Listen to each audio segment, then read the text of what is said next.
that button as we turn off the music and welcome everybody into Red Fast Review, episode 76, Awards Part 2. We are here with a little foursome today.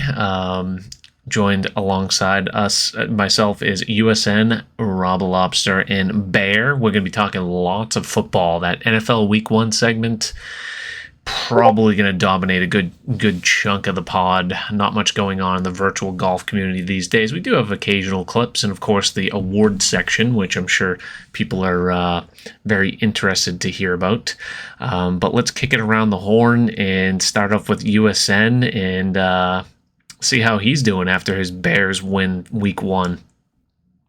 I'm feeling good, man. I'm feeling good. Not what I expected. Definitely not what I expected given the circumstances. But yeah, man. I mean, you can buy into what the media was saying and that we're not going to even compete in this game, or you go out there and you play it. And look, there's a lot of things that fell the Bears' way. Like, I mean, having the weather the way it was obviously played a giant factor in a good weather game. Maybe it's not the same outcome, but that's Bears football right there. It doesn't look pretty, but they get the job done, and it's usually good defense when this team is going well. So it's early. You don't want to read too much into it, but I'll take an early season win any day of the week. For sure. Do anything fun outside of watching football this past weekend? No. I sat down in front of the screen on Saturday and did the same thing on Sunday and just watched way too much football, like way too much football. So yeah, Nothing 7 wrong with hours that. of commercial-free football. Yeah. Rob, what about you? And looks like your feline friend over there joining the pod. First cat appearance on the podcast? Maybe. But yeah, just watched a fuck ton of football on Sunday. Watched the kickers have the worst day of their life across the entire league. Oh my god, that was so always great. We were rooting for, like, everybody in the bar was just like, how many more missed kicks can we have? Which was great. And yeah, had a beer festival, 1,100 people. That was awesome, and pretty low key. Good, like I take it that's a good turnout. Is it just your brewery or? No, there's like 20 breweries. Oh, okay. On a river. It was awesome. Nice. $60 to get in, all you can drink. For 5 Bear? hours. $60 to get all you can drink for 5 hours. Wait, $60 all you can drink 5. That's a deal. I like that. Yeah. I like that. Yeah. 20 breweries. Let's try to hit them all, boys. Yeah, with 4 taps apiece. Oh my god. Yeah. There's a lot of different numbers you can run in that algorithm. Bear, we'll get to your kickers. They didn't have trouble making field goals this past weekend, but what went on in your neck of the woods outside of football? Cade York. I mean, we know a little bit about the stuff going outside. The stuff outside has been insane, out of control. Sunday was my beautiful, beautiful escape. Having the same tradition we've done for years. We have friends come over. We sit down every single Sunday, and we just start making bets, watching football. We went 10-4 on our Sunday bets, so life was great there. We have another tradition of, and I know the green screen's going to mess it up, but we've got a handle of Tito's for what is left of it, and some Red Bull. And I believe you have a picture of me at about 5 o'clock on Sunday. If you'd like to share that, so that's oh my god. The old witching hour takes a toll on all of us, Bear. You're not alone. Oh my word. 17 years without a week 1 victory. We went hard. No, I did have a buddy come over and he's like, I remember when you used to be the fun couple talking to me and my wife. And so we I probably had a few too many Red Bull and vodkas, and then woke up in time for Sunday night football. But Yeah, You didn't need to. You were probably better off sleeping No. through that snoozer. That's Was what that one I of the, woke. was that one of the woke up- worst? Yeah, Yeah, I woke up, watched the first couple of drives, looked at my wife, and I go, "I'm gonna go to bed. I'm gonna good for you. take a child," and she goes, "Cool."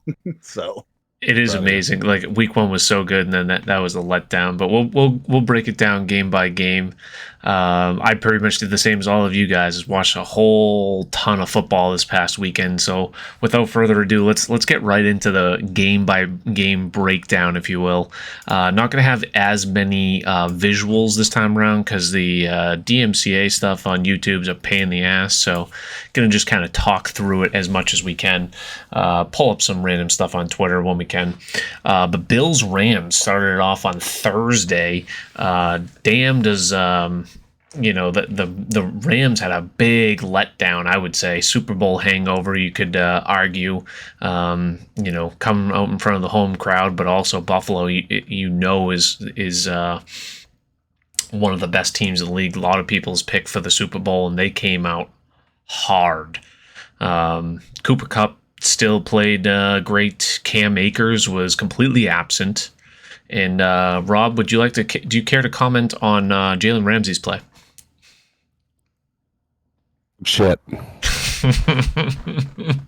Never has somebody done so little think they do so much. And Bear perfectly presented the fact that fucking a ball gets dropped by the wide receiver. Jalen Ramsey is nowhere to be seen in the frame and is celebrating like he swatted it. Oh yeah, like Dikembe Mutombo. mm-hmm. The guy fucking sucks.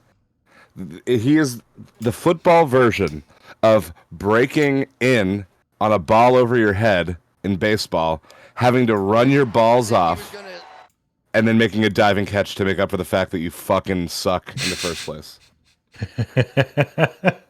It'd be like hitting into a triple play. Some would say worse than that. Some might say worse than that. Oh man, yeah, but Jalen Ramsey not looking good. I mean, we loved. I think Do Rob we want and to I. address that? Do we What's want to that? address the fact? Go that ahead. Yeah, go Okay. ahead. Mm-hmm. I grounded into a triple play in my softball game on Friday. It happened. The bases were loaded with 0 outs. The guy had walked 3 straight people. I swing at the first pitch after 3 straight walks on 12 pitches. Not even 9 because you start with 1 ball, 1 strike. That's a case of beer. And I didn't even tell you guys this. There was a triple play at the bottom of the inning. Did I not tell you that? No. In 1 inning, 2 triple plays. I don't stream with them though. Anyway, so it's out there. I went to the bowling alley afterwards, and I said, I told the bartender, I just grounded into a triple play. Line me up 3 shots. And I fucking 1, 2, There you go. 3. The triple play. Were they all different or the same? Yep. They were all different. One was something called Rumple Mints. Oh no. Have you had that No. before? I've got a buddy who is addicted to Rumple. It gave me heartburn when I smelled it. It does taste like a liquid candy cane, but my God, 50% was alcohol. well 100 proof. Yeah, Rumple's. yeah. I started goose step after I took the shot. It was just really not great. You guys had yourselves a week. Yeah. I ended up. I had to walk home at 3 a.m. Like God bless. 2 miles. 2 miles because I decided to walk my friend home to his house. And anyway, that was my Friday.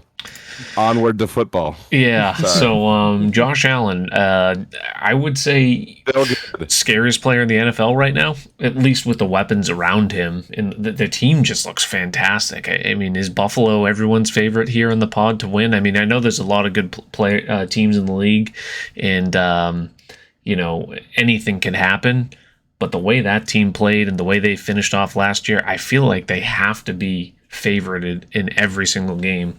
this year at this point. Obviously time will tell when they go, if they play at Kansas City or, I don't know, at some of these difficult opponents, but damn, they look good. It's always scary when like everybody has Buffalo. Agreed. Yeah. And, Yep. and that's like the Yep. kiss of death of everyone wants them, everyone believes it. That means they're getting everybody's best shot every single week. True. And I think I don't think they can get out. The problem is I don't know who the hell is going to beat them. Like that's the issue. I don't think it's going to be Buffalo, but I don't know who the hell's coming out of the AFC. I'll tell you right now, it's going to be Buffalo or it's going to be KC, and they're going to lose to Tom Brady because that's what happens in the NFL. Get used to it. I And truly you believe can that Tom flip Brady. this right now. Go for it.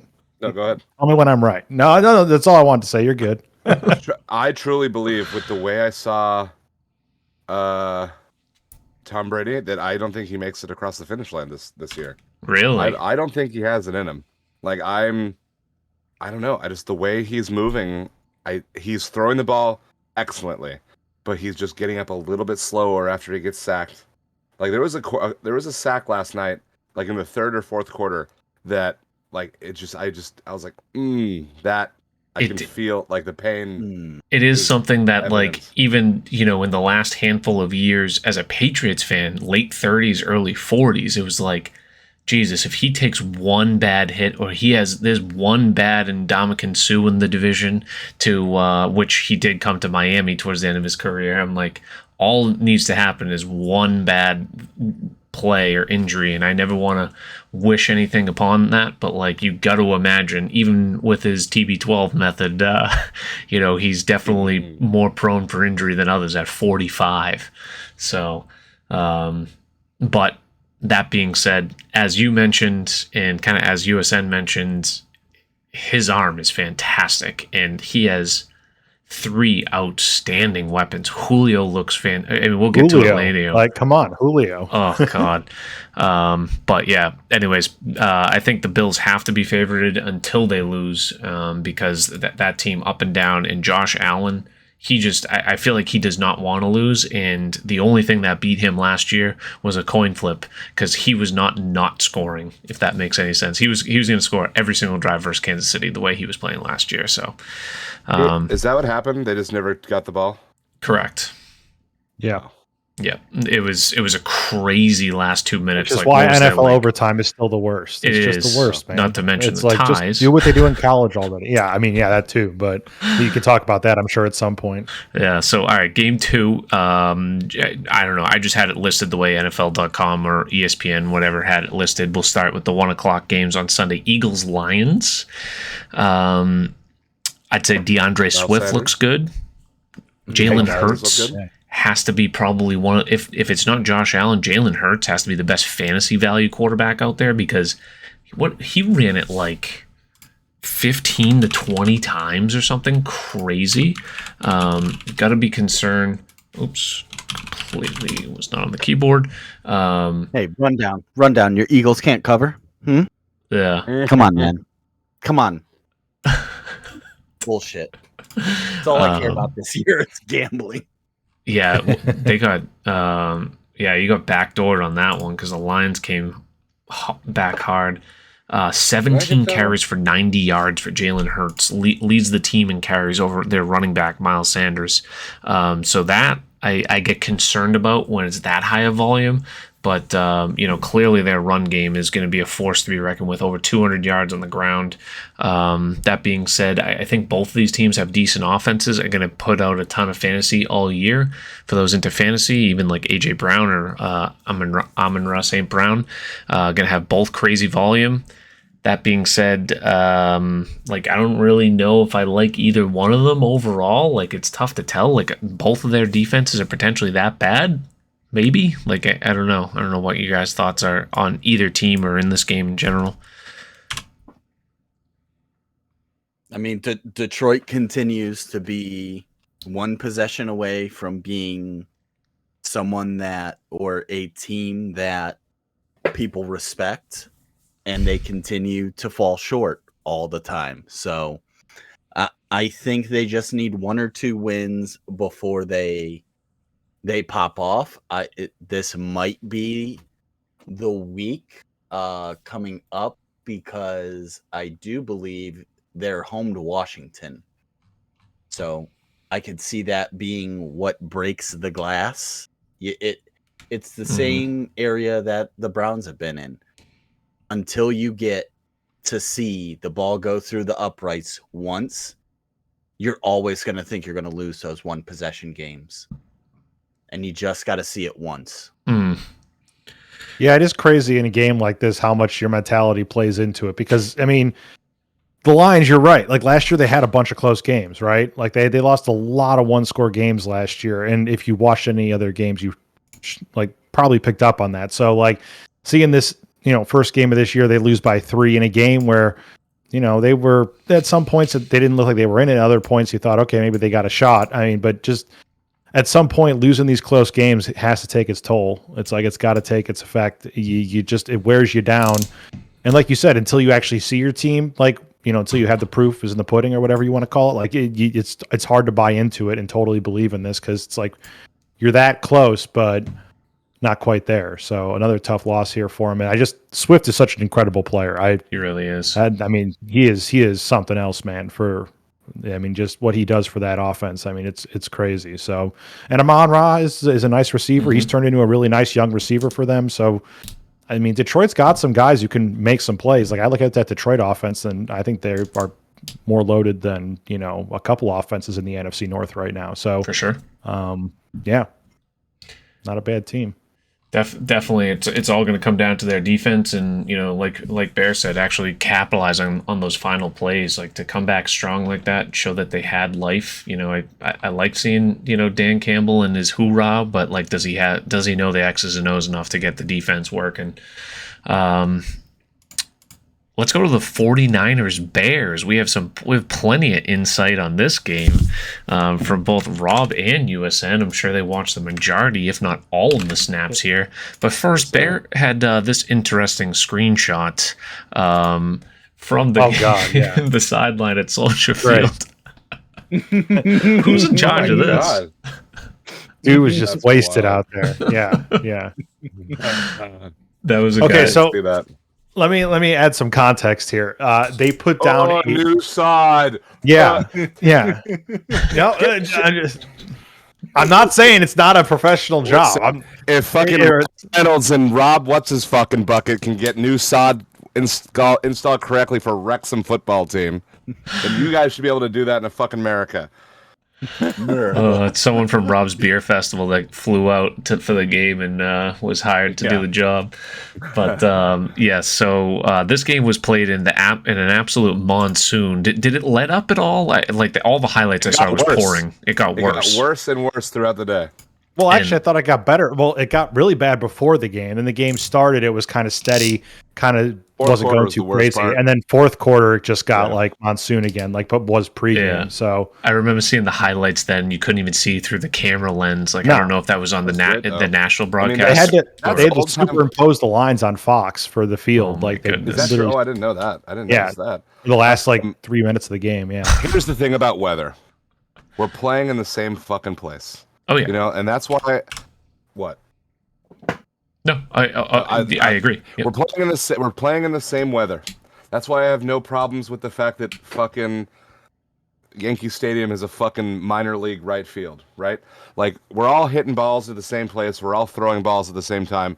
There's not a fucking guy with a button making it rain only during the 49ers offensive possessions. So there is no excuse for weather ever. Do I think that it's do I think that having such fresh sod for week 1 is dangerous for the players from a health perspective? Yes. We have seen that time and time again with when MetLife Stadium opened or reinstalled whatever the fuck their field was. I mean, it's dangerous to put these $1 million athletes whose future depends on their ability to run and make cuts on unfounded, unsolidified turf. And I think it's very irresponsible. But do I equate that to the loss? No, you cannot do that. The Bears played better and showed more resilience than the 49ers did.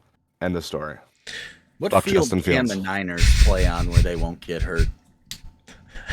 Well, here's the thing too: is that the surface prior to this surface was even worse. And look, the fact they laid it down like a week ago, everyone in Chicago who knows anything about the field was like, "This is not good." Like we know this field's notoriously bad, and given the conditions we deal with here weather-wise, it just doesn't make it any easier. So like, it's crazy, man. They put this thing down a week ago after they had like I think it was Elton John and like the Chili Peppers out here. They put the new sod down. Everyone knew it was going to be a mess, but no one expected it to rain like it did yesterday. I mean, it was just like crazy conditions. So the rain, I'm sure, messed it up a lot more than it would have been just on a normal day. But even the old surface might have honestly been worse to play on from a Wow. play. I don't know. You'd have to ask the players honestly on the Bears, but I mean, It was like that. Bad field. It was actual grass too, right? The old field, and I remember them always So is talking this. about the field. yeah, I think they're both grass actually, but they're both just different kinds of grass. So Okay. one is like Kentucky. This one's bluegrass Bermuda or something. I don't Yeah. know, Bermuda. Yeah, this one's Bermuda grass. I don't know, something Gotcha. like that. So yeah. Either way, I mean, you can equate. I think there's the low completion percentage by both quarterbacks, under 50% for both Trey Lance and Justin Fields, being the fact that it's sloppy gameplay and also inexperience. So I think it's a combination of both of those factors. I don't think it was ultimately necessarily the quarterback play. Correct me if I'm wrong. That was the reason that either team won or lost. Justin Fields made some really nice throws. I thought like he only had 8 completions. That He made some great cross-field- scrambles and throws That downfield. cross-field fucking play to the tight end in the first half. I was like that. Ugh, it was such a busted coverage. It infuriated me. Yeah, they both showed signs of greatness. Ultimately, is what I was going to say. But you got to figure the Niners. What was it? It was 7-0, and they had the ball in like they got it to like the 5-yard line. It was first and goal at like the 5 or something like that. Not punching it in there and going to 14-0. That had to be a killer. In Chicago, obviously able to come back from that, and then obviously we mentioned it pre-pod the unsportsmanlike for wiping down the field with the holder. That was just so comical. Yeah. Oh my God. Total Bears move right there. At that point, I was like, we're done. We're not winning today. I was certain of it. I was like, no way. You get this penalty, move yourself out of field goal range. You don't deserve to win. Like, sorry, you lose. So we got real lucky after that. Yeah. What do you think about the new stadium rumors? Not rumors, but the design and everything. I mean, I have mixed feelings about it. I've personally kind of like playing an outdoor field in Chicago, but some people hate the idea of it, and not to mention all the money they're going to make off this thing turning into this huge Residential. exactly. It's going to be like a shopping center. It's going to be everything rolled into one. So it'll be a hotel. It'll be like a little miniature village. So That is not what it is. Oh, okay. Yeah. Wait, what date was that put out? That's old. yeah, Okay. but they are going to definitely move. The one thing I was just saying, looking at those stats that honestly intrigued me was the Bears' run game, because David Montgomery, everyone thought he was going to be the guy this season, and I thought yesterday one interesting was it. thing was that The one Herbert, with the cube, top left. yeah, exactly that one. That's it right there as a rendering. So all of those white buildings would be owned by the Bears. Yep, pretty much. So just like the Oakland A's trying to shove through their stadium plan that would include 15 city blocks of real estate that the Oakland A's, or I should say the ownership of the Oakland A's would own. This is exactly what the Bears are trying to do. You use the stadium as an excuse to have all this real estate and make fucking billions of dollars. Yep, Oh, so is this a Sports horse track, teams- Arlington? it is. Yeah, it's on the former property where the sports track was there. Yeah. It's that that's all before. fucking sports teams are. It's reasons to get real estate plans pushed through. Now, is there any discussions about whether it's going to be like the images I just saw were all domes? They're not going to a dome, are they? Yeah. No, they would. That's the plan right now. Yeah. Wow, that like completely. Yeah, a lot of Chicago fans are sick of the weather. I feel like it ruins Really? our home field advantage. Yeah.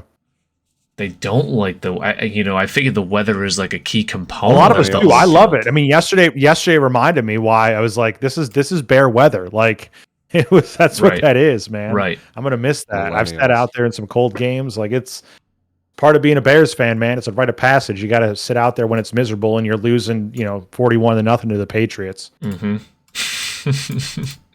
But see, like I that's one of the things I love about Gillette. I've been there and back. I mean, maybe it's because the success when I've been there, but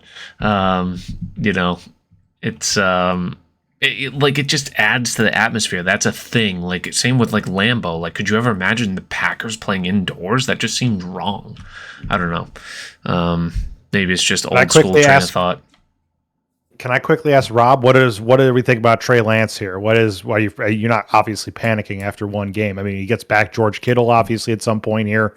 That's going to help him out a ton, give him a real reliable option. Who's like I love George Kittle, he's a good player.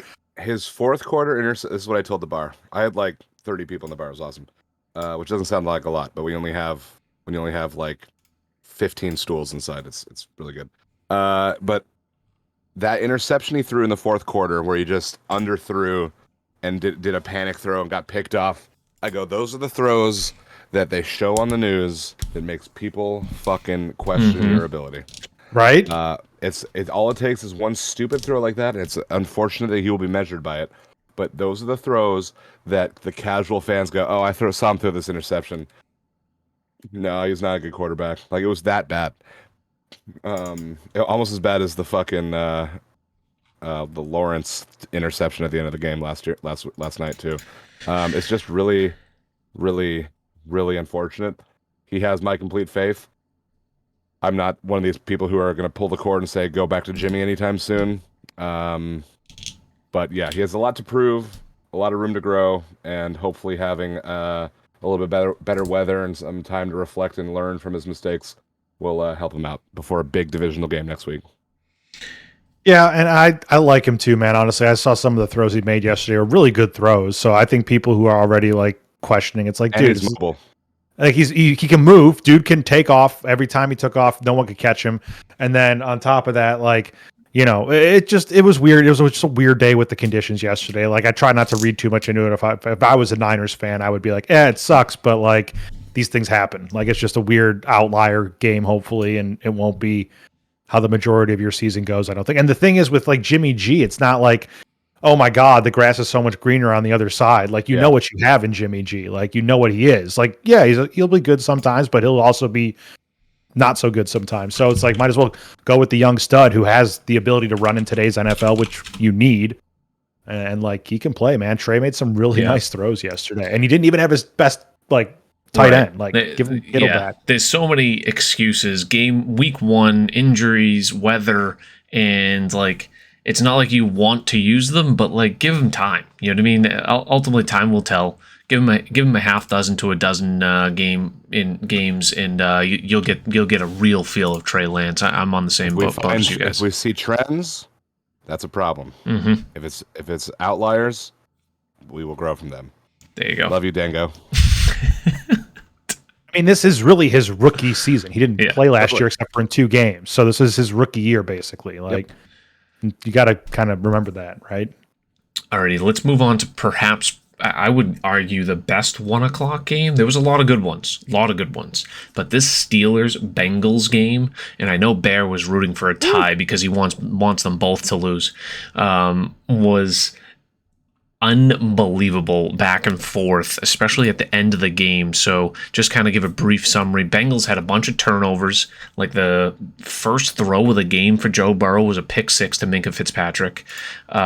Pittsburgh's D looked fantastic, and in my opinion, we'll get to it a little. I guess we'll get to it a little bit later. I think they have 2 of the 3 best defensive players in the league with Minkah and TJ Watt. Not anymore. What do you mean? Someone's out for a season. Right. Yeah, exactly. Torn pec for TJ Watt in the overtime or fourth quarter. Jamar Chase. Damn shame. Look at this. I do have a clip of this near touchdown that really changed the complexion of the game too. Near touchdown. Yes. He had 2 of them. Lost the line. Yeah, he caught that, right? They ruled this not a touchdown. There's 2 minutes and 50 seconds left. Somehow Cincy does not score on this possession. Pittsburgh gets Wait. the ball back. Yeah, look where he marks it, and they keep it there. And Well, yet Ja'Marr Chase needs to fucking show some passion towards that. he too. also made a Like, one-handed catch on the final drive of the game, and he barely tapped his toe on the white chalk or heel, one or the other. And so he had 2 near touchdowns, and then on the very final play of regulation, scores.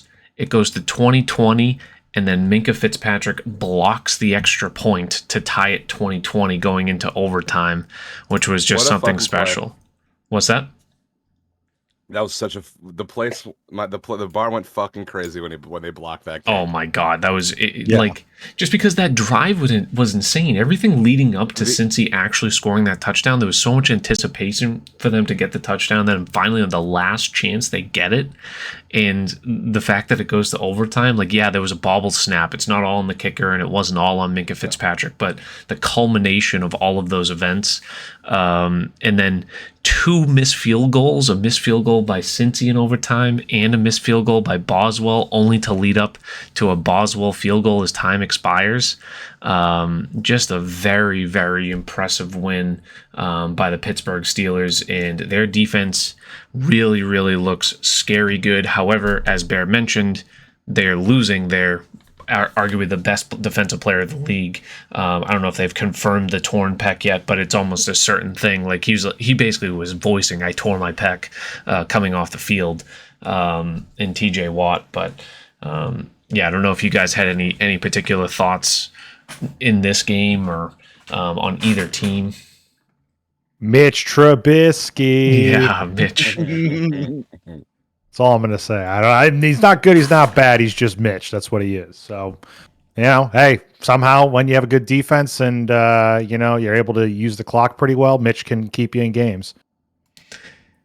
I think the players that Tomlin has taken since Ben Roethlisberger's downfall, let's say like 3 to 4 years ago, maybe even longer, in the wins that he's able to come up with, like he really, in my eyes, is a top. Is that when he raped those people? Is that his downfall? I think Tomlin's a top 3 coach in the league. He's just incredible. Who's gonna deny that?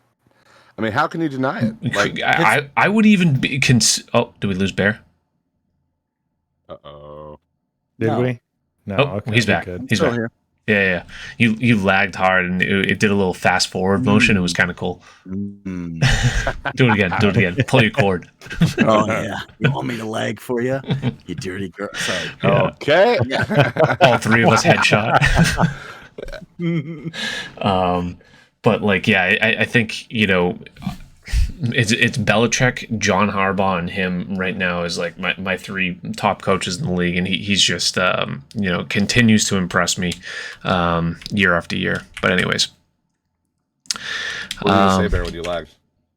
oh yeah, what I did was you say? just saying, like Pittsburgh, they were getting ready to run him out a few years ago. Like, Yep. it, Yeah, there were talks about that. Yeah, I remember that. shocking that they forget that he was able to control Le'Veon Bell and Antonio Brown. Brown at the same. Yeah. Like, let's really give the man some credit. He gets to coach in that city as long as he wants. If he was able to control those 2 numbskulls. I'm in agreement with you, man. I mean, he deserves to, be there for as long as they'll have him. So, Yeah. he deserves it. Did you see the Deontay Johnson catch? The one-handed grab down the side. I think it was a catch. Did he get ruled a catch? They that did. catch. They you should originally check that ruled out. it. Show that one. Let's see if I can. An grab incompletion, that. right? What are the Then odds they I spell this right? reviewed it. Diontae Johnson. I think it's just TE, but or maybe you Damn. got Jamal it Adams right. carted Oh, no, off I the got it field. right. Yeah, you got it. Look at you. Let me try to get Okay. that on stream. Gloves. This Gloves. grab was just It's all gloves. Yeah, the one-handed plays, and that was Just in kidding. overtime I'm too. just kidding. But Mitch Trubisky, like I guess Good if you're an AFC North team, you're glad Pittsburgh won. You'd have to imagine Pittsburgh is less likely to win the division than Cincy. So, is that fair to say, Bear? And especially now that TJ Watt's out. So I mean, I feel Pittsburgh beat Buffalo yeah. week 1 Last year, yeah. So they know how to get ready for week 1. They don't know what to do after that. Yeah. Alrighty. The game that I'm dreading, the Pats Dolphins. Good Lord. Patriots laid an absolute stinker down in Miami. Their first they got the ball first, and their first drive was moving along, and then all of a sudden, Mac Jones decides to throw it deep to their new receiver, Devontae Parker. No idea why. Because they were just dinking and dunking for like 5 to 15 yards every single play, over the middle, nice pitch, handoff. And this ball, I mean, Devontae Parker gets held a little bit. You could argue there's a flag, whatever. I'm not going to be that guy that argues the flag. I hate the play call. I hate the play call going deep on first down when you're moving the ball at 5-10 yards a clip every single play. And it just seemed to force. It was a bad tip. It goes into the Miami's defenders' hands. Yes, I agree. It definitely should have been a flag, but I don't want to say that was the reason we lost the game by any means. So key turnover there for Miami. Tua, in my eyes, this whole game was meh. I thought Tyreek Hill and Jalen Waddle both balled out. I thought they played fantastic. Tyreek Hill made a fantastic catch. Jalen Waddle had a fantastic touchdown, splitting some defenders on the Patriots just before the half. That was critical for the Miami win. And then Mac Jones potentially gets injured. He got smoked on one of the sacks. There's a guy coming off the blind side. So I don't know if that was just perfect timing by the defender or just complete lapse of awareness by Mac Jones. But overall, like I felt like the offense and defense were doing okay. It was just really, really inopportune turnovers. There was another turnover that they had. It was that turnover. It was the strip sack fumble when Mac Jones got smoked. That one for the touchdown, and on top of it, the pick that he threw in the end zone just really changed the complexion of the game. So,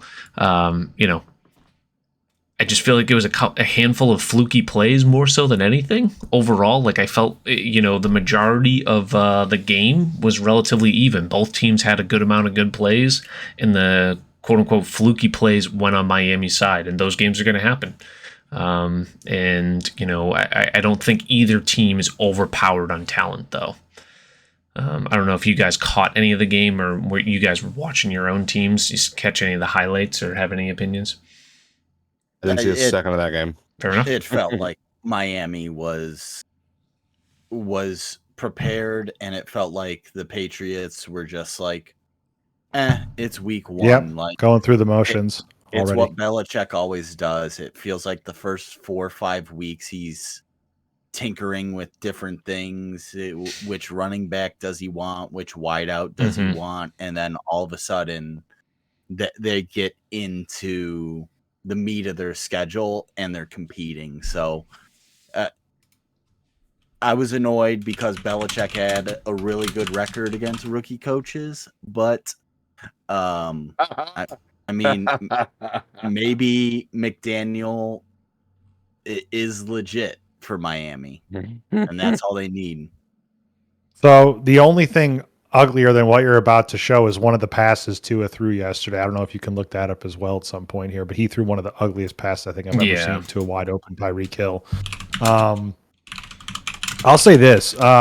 Everyone talked about Tyreek Hill in the offseason. I think some of the guys that, it's early, it's only one game, but they added guys like to their run game in Chase Edmonds and Raheem Mostert. And I know Mostert's coming off a big injury and Edmonds never has really been like the guy, but they are both talented running backs. And if they're healthy, I think they can make a big impact, especially for an offense that already has 2 really good receivers in Waddle and Hill.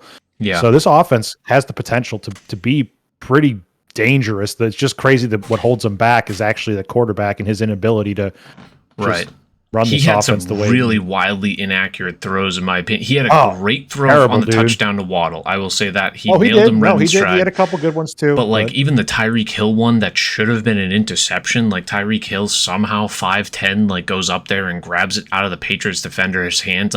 That's another one that, I guess that's more skill than it is fluky, right? Tyreek Hill goes up and makes a play over the Pats defender who isn't as talented, who should have had an interception, but terrible throw by Tua, and he missed guys by wide margins. So I am not high on Tua going forward, but as you mentioned, if you have tons of playmakers, just get the ball in their hands, like do this dink and dunk stuff. And I mean, Hill, Waddle, Edmonds, Mostert, all four of them have tons of speed and game-breaking speed at that. As Airman mentioned in chat, and as we're about to see, this is actually the first I'm reading of it. 11 cars caught fire at the Patriots Dolphins at Hard Rock Stadium after tailgate grill was not properly extinguished. They put the fucking hot charcoals into the fucking back of their car. Oh my god, is that what Idiots. happened? Yeah. Uh-huh. What? Oh, Idiots. Jesus, and these cars just burned to a crisp. yeah. Because they probably did it before the game, left the charcoals there for the game, and had no idea. And Yeah. obviously the cops have no idea who to contact, and by then it's too late anyways. Unbelievable. Imagine coming back. Is that like the episode of Seinfeld where they park illegally and then come Yeah. back and everyone's like mad at them? And this time everyone comes back and they're like, "Oh man, we're the ones who blew up 11 cars. Like, let's get out of here." Like, Oh, man. Yeah, so keep my head high for the Patriots, but first and foremost, have to figure out the injury status on Mac Jones, because if that is the case, then I am not as high for sure. Let's get to the game that Bear's been looking forward to most. The Panthers, the return of Baker Mayfield versus the Browns. I guess it wasn't the return because it was in Carolina, correct? Correct. Yeah. Nick Chubb, Kareem Hunt, as we all expected, looked both fantastic. If I had to ask, Chunt. what's that? Chunt. Chunt. Chunt. They're called Chunt in this area. I like that. Okay. Chunt looked fantastic. Dynamic duo. I think Hunt got a couple touchdowns. Chubb actually might have found the end zone as well. Amari Cooper, I was surprised, had very little volume, although it's Jacoby Brissett throwing the ball, and maybe they were just very run heavy anyways. So I don't know did he have any presence in the game at all, Bear? It's nice to have Cooper. They weren't force feeding him. They got him the ball a few times, but it was clear what they wanted Jacoby to do. Don't lose the game. They were going to run the ball. They were going to give him a few shot plays. And even on those shot plays, he was overthrowing to avoid a interception. Damn it. Judy just scored. I know. I saw that too. You gotta be 60 kidding something me. yards too. Yeah. So it's going to be that with the Browns. They're going to sit there. They're going to run the ball. They're going to be in a lot of low scoring games, and it's going to be don't turn the ball over. Mm-hmm. I think that's the similar. But Yeah, go ahead. 17 years. It's been 17 years. 17 years Browns since started the winning out. That since is fucking crazy. Moose was opener. still in diapers. legit. Think about that. Moose Yeah. was in diapers the last time the Browns were 1-0. To be fair, he only got out of them 3 years ago. Yeah. Yes. So, minor details. Queen Elizabeth was still alive. Emphasis on minor. Oh, Too soon. One thing I was a lot of people would say not soon enough. not. Any Irish on the podcast? Sorry. One thing I was questioning when I was looking at the stat line, because I obviously this wasn't my primary game I was watching. I was only getting bits and pieces. I was looking, I'm like, how did McCaffrey only have 10 carries? Look at the time of possession in this game. Where is team stats? 38 to 21. I haven't seen a lopsided like that in ages. Like the Browns were just pounding the ball, and honestly Carolina just didn't have much time on offense, or at least they were going 3 and outs or something. But Christian McCaffrey only getting 10 carries, and on top of it 4 catches, so 14 touches for a guy that's used to getting 30 plus. And you know, that's not even a hyperbole saying 30 plus. He's usually 20 to 25 carries and 10 to 15 targets a game. Was just eye-opening. So I don't know if that's Baker, I don't know if it's the Panthers, or maybe it's just good ball control by the Browns, a culmination of all of it. But that Listen, Baker said he was gonna fuck Cleveland up, and you know what? by that picture of me on my bathroom floor, he won. All right. Congrats, Baker. I got fucked up, loving every second of the bullshit high throws, the holding the ball too long. It was great. Thank you, Baker. I can't believe I'm wearing a headband. In your I most do have Chubba Hubbard, so I was, you know what I was pulling for. oh yeah. In your most unbiased opinion, if it's possible, was Baker that bad, or was the Browns D that good, or is Here's it the really a one combo of the thing. both? I do think the Browns defense is really good, because when you have Myles Garrett going up against a rookie left tackle, there's going to be a lot Issues. more pressure. But when every single time Carolina would go 3 and out, and they'd go to the sideline report, and the sideline reporter's going, I've never seen Baker this calm before. It's like the fourth time you say it, I'm starting not to believe you, because they just kept saying it over and over again, going, Baker's calm. I've never seen Baker this calm before. It's like, okay, he plays better when he's got a little bit of an edge. Right. So you might want to light a spark under his ass, Yeah. because he did not look.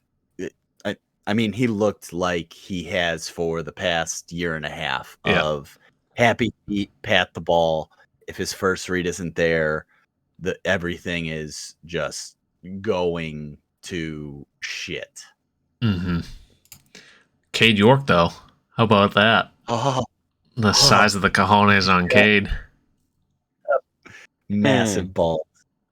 Now, tell me what's going through your mind when you see that thing start out 6 feet wide of the uprights and draw in like a beautiful, like Scotty Scheffler draw on tour or something like that.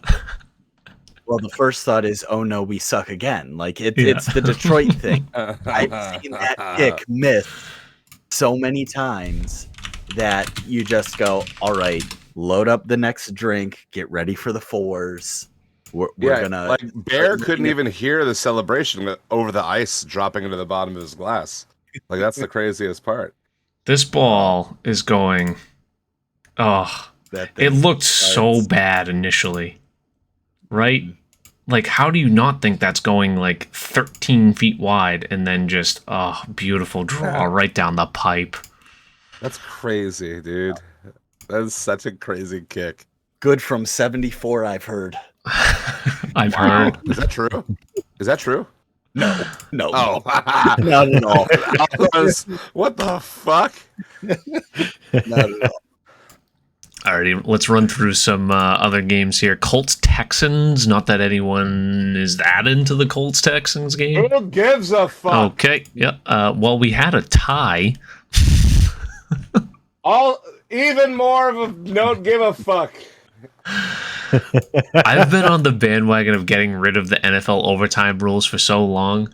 It drives me insane how they don't have like the college rules implemented, where it's just back and forth until somebody wins, and like it's not this. I mean, I understand you take a third of the game out by not having special teams in college, but still, like everyone just wants to see the offense and defense. And at this point, I just almost find it comical. And every single time it's even close to a tie, I find myself rooting for the tie at this point. I just want it to cause complete chaos. So I don't. Wayne, some people just want to watch the world burn. Yeah. Michael Pittman looked good. Crazy volume for Jonathan Taylor. Like crazy volume for Jonathan Taylor. I worry about the sustainability for that. Pittman and Jonathan Taylor. So that was a great day for great day for fantasy football. Pittman looked real good. Matt Ryan over in Indy. It took a big comeback actually from Indy to just make it a tie.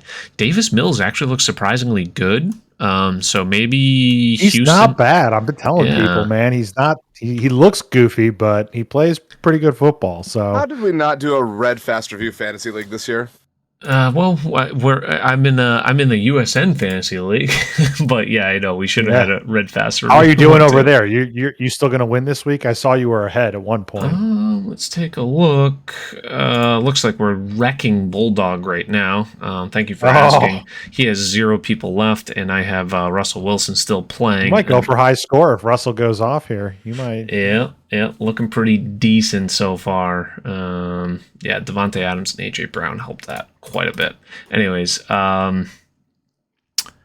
what was I going to say? Colts, Texans. Yeah, Davis. Like, I don't know if the Texans really have any weapons. I think that's kind of what plagues them and Davis Mills from getting to that next level. But at least they don't start the season on a loss. And who was the random big guy that had OJ Howard 2 catches? OJ Howard had 2 catches. Yeah.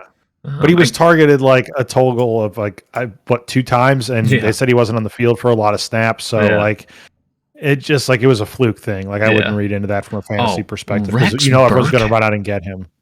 Rex Burkhead's the leading rusher. Well, and Rex was the guy that honestly wasn't the sexy pick because everyone was picking Dameon Pierce, but Rex is going to be the guy who's the veteran that they can actually trust.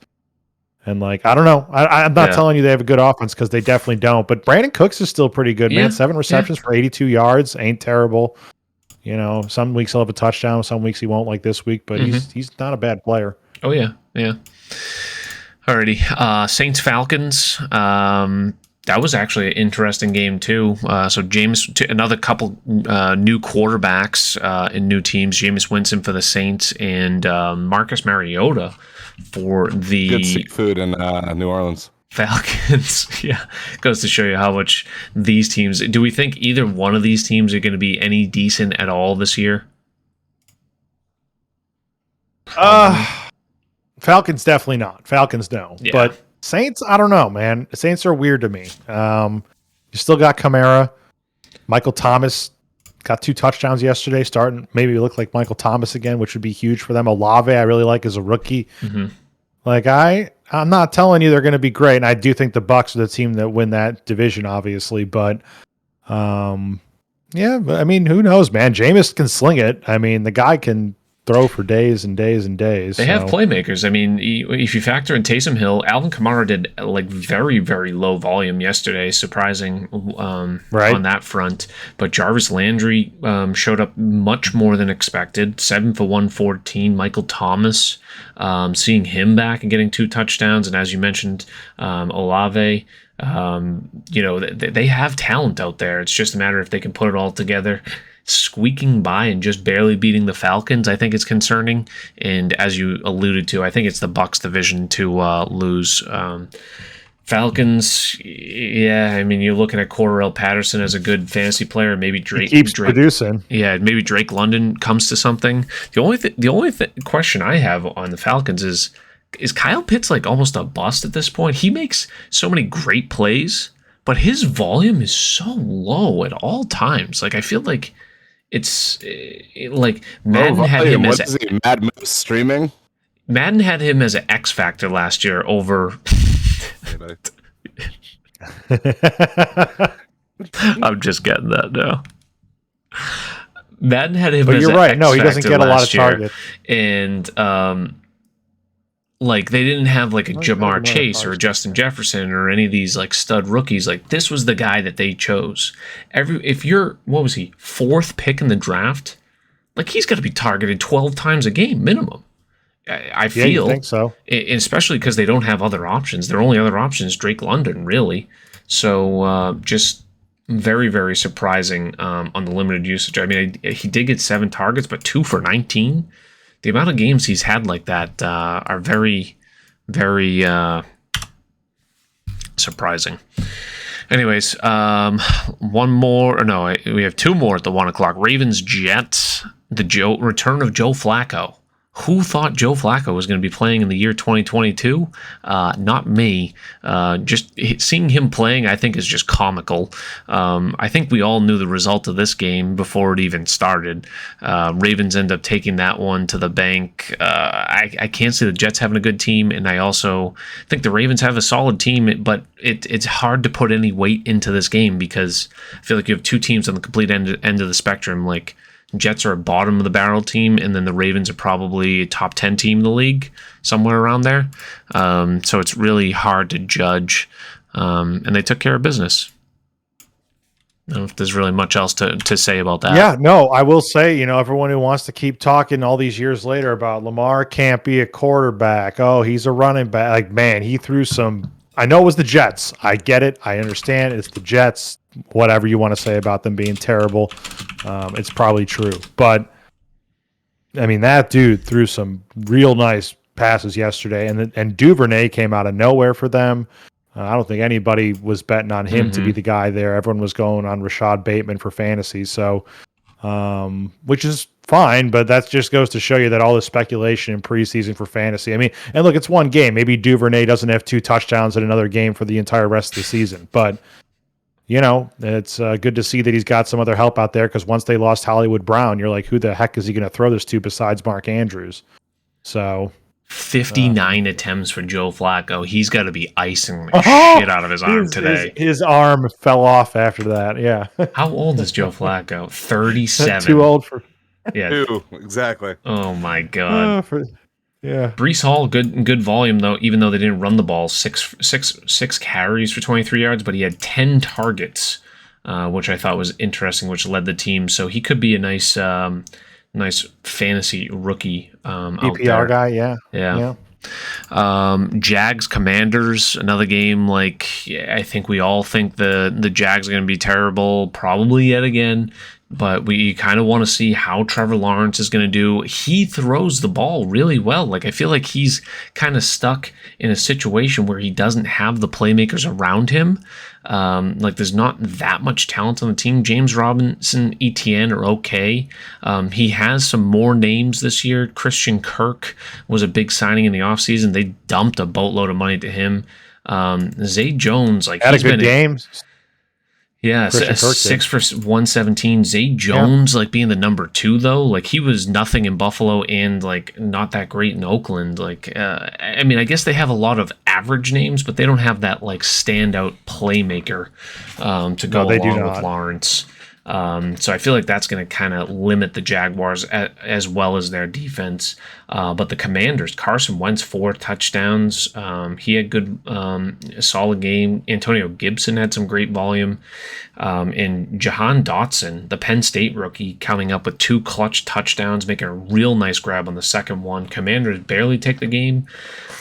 I personally think both of these teams are going to be probably below average all year, but similar to this is kind of like the Saints and the Falcons. Like, Jaguars similar to the Falcons and Commanders similar to the Saints. Like, Commanders could do something. Good comparison.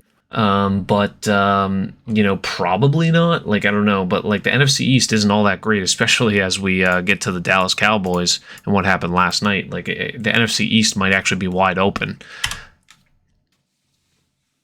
So yeah, we'll see. I mean, who knows? I mean, you got Dak hurt now, so yeah, things are looking a little bit different. Mm-hmm. That's great. What are they gonna fucking do besides trade for Jimmy G? Well, is that actually? How would you feel about that as a Niners fan? Are you cool with that? Sure, I'm going fuck. Give me some draft picks. Yeah. Okay. I mean, I know it's better than him just sitting on your bench. Yeah. I love. I would that. do the same thing. Yeah. And get what you can for him. I think you got to try out Cooper Rush. You've kept him on the roster for a couple years now. He played one. Well, like, if you're going into this season with him as the backup, you have to have some sort of belief in him. It's not like Dak is officially out for the season. And they have a good team around, a good defense, I should say. They have a good defense. I don't know. I think they should at least experiment with Cooper Rush. To prepare with him. They have 6 days to prepare with him, and the GM is working on the package to send to the San Francisco. It's just you're right. You're right. He's gonna ship it all away. Well, how about this? What about a Zeke for Jimmy G straight up? I'd take that. Well, who the fuck wouldn't take that? Okay. With us getting Elijah Mitchell. Elijah Mitchell. Well, you both have injuries, and like Tony Pollard is kind of the heir apparent now. It's like almost like they don't even want Zeke half the time. Like I'd almost, yeah, there you go. I mean, maybe you guys have to send a little back more. Yeah, but see, the funny thing is, I think all of a sudden this is how this offense is going to function for the next 8 weeks now in Dallas. Is I think Zeke is going to be the guy now because how else do you run that offense? Like when you have a bad backup quarterback. his best friend is going to be a good run game. And I agree with you that Tony Pollard does seem like the heir apparent. He's the guy that Dallas fans seem higher on now, but Zeke has also been like a workhorse back before.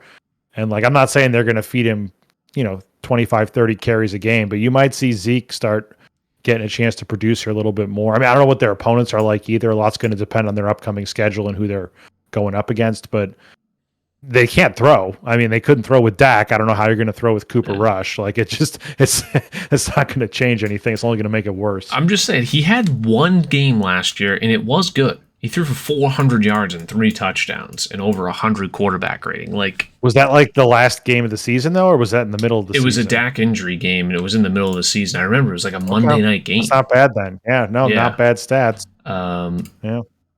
I remember it being an important game because it was like on a primetime thing. So, everyone was making fun of, we get Cooper Rush on primetime or something like that. I think Amari Cooper had a touchdown, and they were just doing a lot of fun with the names on that too. So, anyways, all right, Packers Vikings.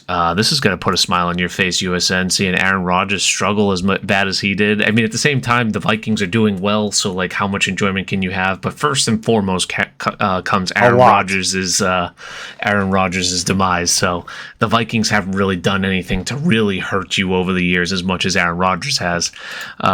What's with him in these dud games? Like, I feel like he always has these. Like, they come every year.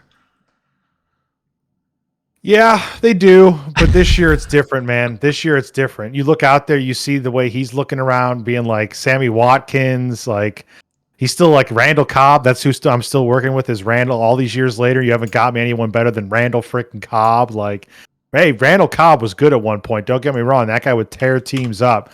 But this is not that Randall Cobb. Watson is a Division II rookie receiver. Like, it's going to take some time, obviously, for him to click. And then Dubs, everyone's been raving about in camp, but as you realize, like, it's just camp. Like, that's what it is. It's training camp. People make stories just to make headlines. I'm not saying that one of these receivers won't emerge, because I think one of them has to, because Allen Lazard is going to come back and hopefully be that number one option is what they're hoping. I'm hoping their entire season just goes down in flames, obviously, because even yesterday, being a notorious Kirk Cousins hater, that was amazing, watching them just absolutely just couldn't figure out how to get to the Vikings. And then Justin Jefferson, man. Oh my God. He's a freak. Justin Jefferson, what is with that dude, man? What is he on? Because good Lord. It's a combination of his talent and the Green Bay defense being horrific, because he was wide open sometimes. Like, I mean, I'm sure he got himself wide open, but like, the fact that he had as much room as he had, and he made some spectacular catches too. I find it interesting, and correct me if I'm wrong, why do they, like, I think this player is a great player, and I just don't understand why they feed him so much. A.J. Dillon, they want to use him so badly, it seems like, over Aaron Jones, and Aaron Jones has proven himself to be a game breaker and a great playmaker. Don't get me wrong, I like A.J. Dillon. It's just the volume they want to trend towards A.J. Dillon, and then like on a critical fourth and goal, they hand it off to A.J. Dillon. It's like there was screen passes to A.J. Dillon, like everything. It just seemed like A.J. Dillon. It's like, can we get some volume to Aaron Jones? Like, Aaron Jones has been here for several years and is extremely good playmaker. Like, he was averaging over 10 yards a play, and we're just, here we go, A.J. Dillon. And we also happen to have the MVP of the league in Aaron Rodgers. I don't know. It just kind of blew my mind, the force feed to A.J. Dillon. Yeah, no, you're right. And they do love Dillon up there. I mean, he's a good player. I'll tell you that right now. As a Bears fan, I'll tell you he can play. But I agree with you, man. Aaron Jones has always been this guy to me who I just see him as a good all-around back. He can catch out of the backfield. He can run well. He can do everything you want. He can block. He is a guy that can be a 3-down back for you. And I know you don't need 3-down backs in today's NFL, because a lot of teams like having the tandem idea. But I mean, you got the guy, it seems like, in him, and it's just, I guess you want to get Dillon on the field too. But when you have nothing at wide receiver right now, you got to find ways to get the most out of what you, I mean, look, you can laugh at me, but like, I'm not saying my team has a lot of wide receiver either. Okay. Like, I'm not standing on a, pedestal here. I know a team when they don't have any wide receivers, what it looks like. And this team, Sammy Watkins will be hurt by week 4. They'll be lucky if Cobb contributes at all. And you got to hope that one of the young kids comes along and Lazard comes back, because otherwise you're going to be seeing dump offs to Tanyan all season, and that's not going to get it done. So I was laughing at chat because there was a couple comments about AJ Dillon in fantasy over Aaron Jones, and I do have Aaron Jones in fantasy, but I also do have a good fair share of AJ Dillon. I just thought I only have like one share of Aaron Jones, and when I was watching that game, I'm like, why are they not using Aaron Jones more? It just like, to me, when I look, just the eye test, it's like Aaron Jones is the better player. He is like so elusive. He can break one at any time. AJ Dillon can pound the rock really well. But I don't know. I was perplexed by the usage. All right. 4 o'clock game stuff, or that was a 4 o'clock. I think that was a 4 o'clock game. Giants Titans. Saquon Barkley, thought he looked really good. Really, really good. Titans just wanted to lose this game. As much, they had a 13-0 lead. They had like a 20 to, they were up a touchdown late a couple different times. They just had so many big plays that absolutely torched them. There was the Saquon, 60-yard play. There was another touchdown that pass that went for, 60 yards or something like that. There was turnovers. It was just every which way. The Titans just wanted to lose this game, and ultimately it ends with a Giants 2-point conversion where they go for it. And just after watching the Chiefs, which we'll get to that game earlier, Mahomes did like an underhand shovel pass to Hilaire. I thought it was comical that the Giants Titans only like an hour later did an underhand shovel pass underneath to Barkley, and he punches it in for the 2-point conversion. They have the balls to go for it instead of the extra point, and ultimately the Titans end up getting one last chance, and they missed the field goal right at the end of the game, the first of the field goal woes that Rob alluded to. But the Titans did everything in their power to lose this game. Isn't it incredible that there are these athletes that just, if they stay healthy, they are complete game changers. Mm-hmm. You know, it's just incredible to see, and it's just, imagine a world where, imagine how much fun football would be if just there was no such thing as injuries, right? Just the literally just the best players playing at the peak performance. I don't know. That's the dream, right? Just being to have all the best players, not having to worry about torn ACLs and pulled hamstrings and stuff. I don't know. It's just crazy to think about that, how much we've been robbed of incredible performances by, the wrong cut at the wrong time, or whatever it is. But it's good to see him back. That's the ultimate. That's the point of it. It's great to see these guys back, and obviously, hopefully, people like him and CMC can fucking stay healthy, so we can have these great games down the stretch. Yeah, I will say Saquon Barkley is about as good as Daniel Jones is bad. Like, it's crazy. Like, Saquon is like, dude, he just, like you said, when he's healthy, it's like, it's great for everyone. You don't even have to be a fan of like his team. Like, I'm not a Giants fan. You're not rooting for the Giants for any reason, but that play on the 2-point conversion, he was dead to rights. There are so many running backs that don't get that ball in the end zone in this league. So many running backs come up short in that situation. He makes that like sidestep, boom, cuts upfield, boom, into the, and just, he knew it. The way he even threw the ball over his head when he scored, he was just like, yeah, that's who I am. I'm Saquon. I'm here to like remind you. So like, it's crazy, man. And I turned to my wife just sitting on my couch. I'm like, wow, they're going for 2 here. I'm like, there is 100% chance they're going to Barkley. Like, did anyone have any doubt in their mind it was going to Barkley? No. Now, they, of course, disguise the play as it's not going to Barkley and it's a rollout. But, like, you got to think the whole defense is coached, like, don't let Barkley score here. And sure enough, he still pounds it in. Like, it wasn't your standard handoff by any means, but great play by him. And, he had some spectacular runs, looking really good. So he's potentially poised for a big season. All right, let's run. They got no receivers to really throw to either. Is the problem there too, right? How did your boy Tony do this week? Not good. He had a rough week. Didn't even get any catches. He got 1.9 points on. He got 1 rush or something. Yeah. I'm like, you got to be kidding me. It's Sterling Shepard coming off a torn ACL, goes for like 100 yards or something. Made no sense. Sorry, 70 yards and a touchdown. Yeah. No, I don't. I don't ask was me. big on Tony myself, so I thought that was a good play. But anyways, No. running through the last 3 games here, we'll go rather quick because we are running a little bit long. Raiders Chargers. Herbert looks really good, unbelievable mobility. He's got to be one of the top quarterbacks in the league.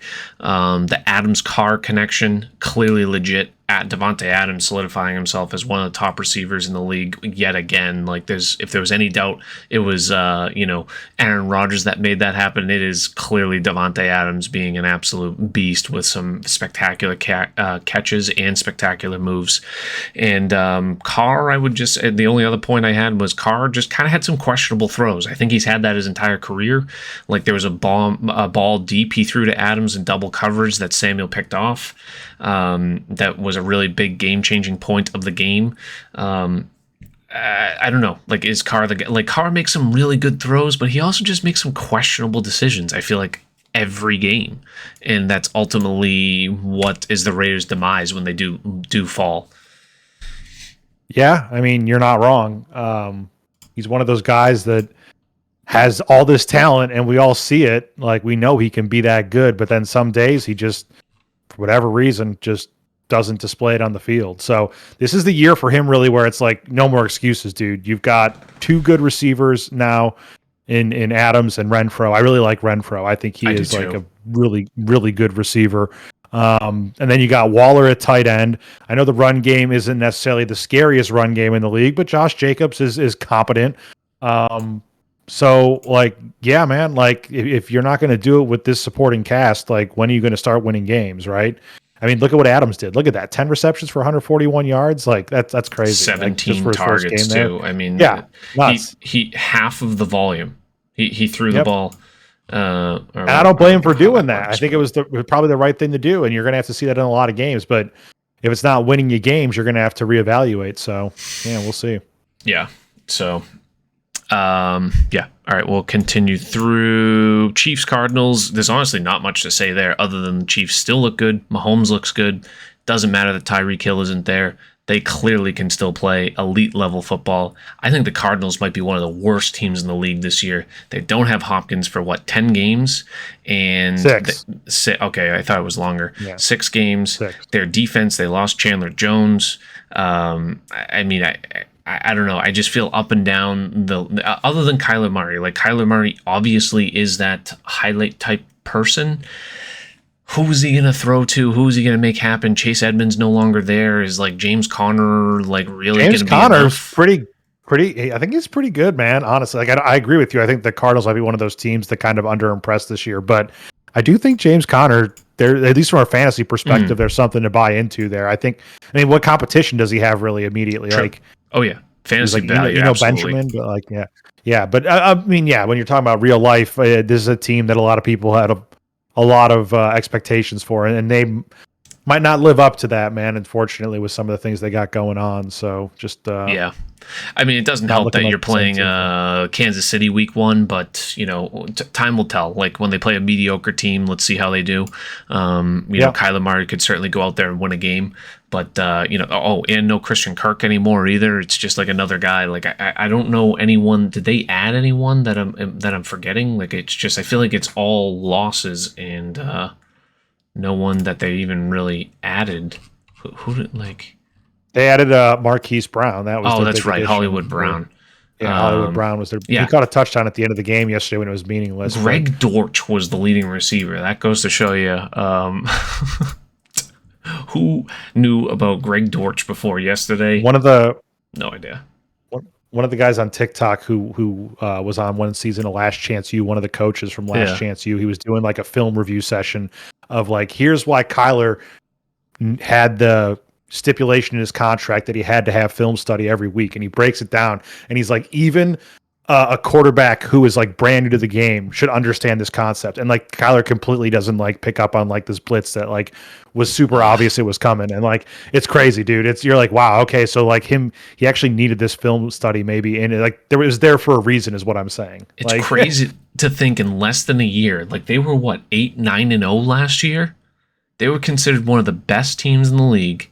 And now they're potentially bottom 5 teams in the league. I mean, I don't know if it's gone to that extreme yet, but they've lost a lot of players and a lot of steam since that like 8-9-0 start last year. There was a lot of talk of them being really good.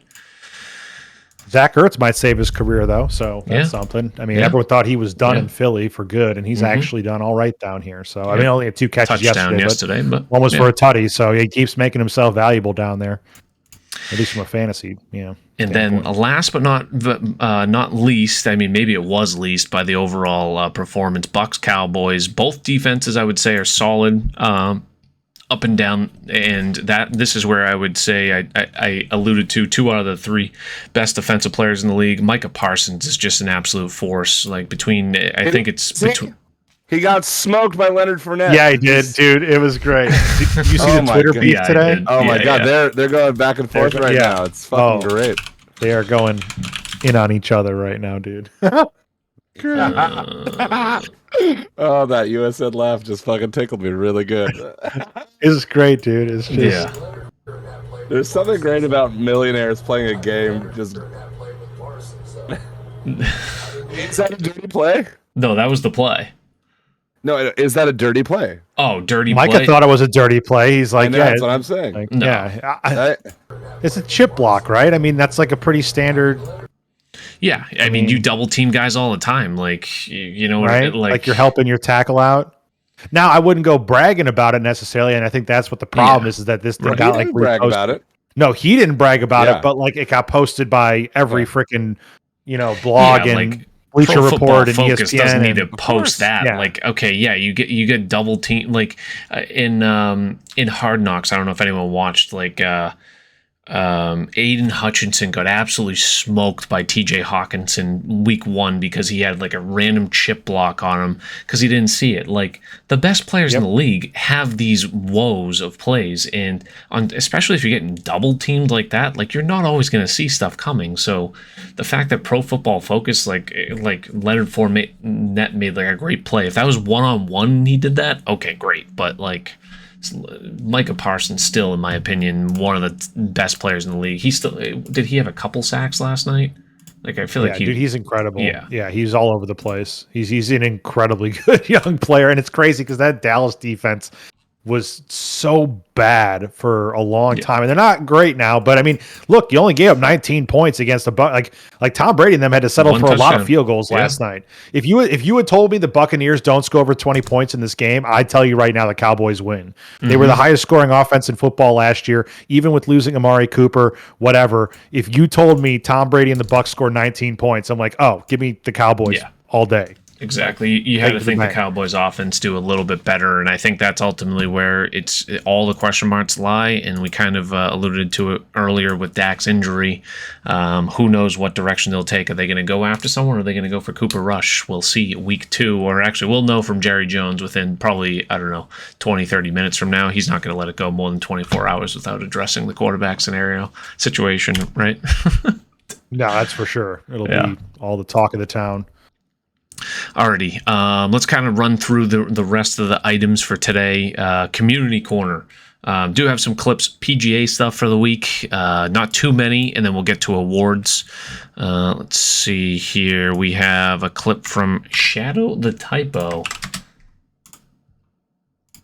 So we are, like I said, I'm going to go through. These are just clips of things that happened in the past week for Community Corner. I'll briefly touch on who won last week, show you the awards and nominations for week 2, and then we'll kind of wrap it up from there.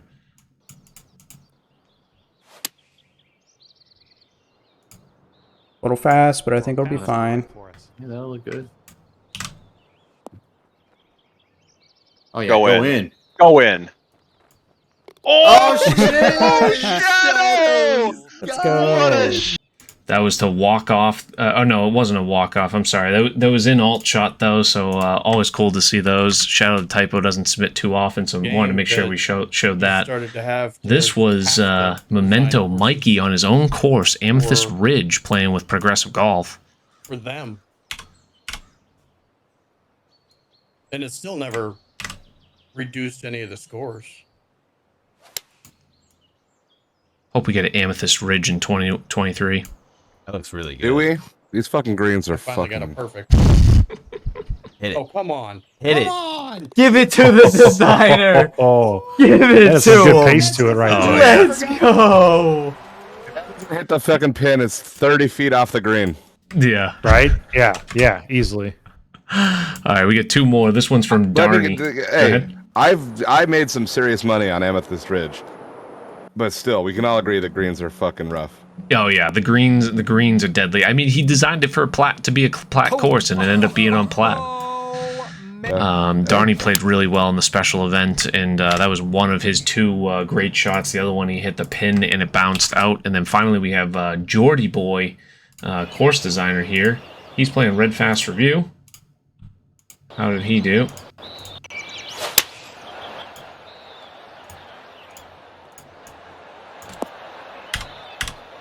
No, what a kick. My Beauty. goodness. Mark that down. Love a good kick like that. So congratulations on that, Ace. I'm gonna skip over the current events on the Uber Trusin match play is still going on. He's got both the PlayStation and PC brackets.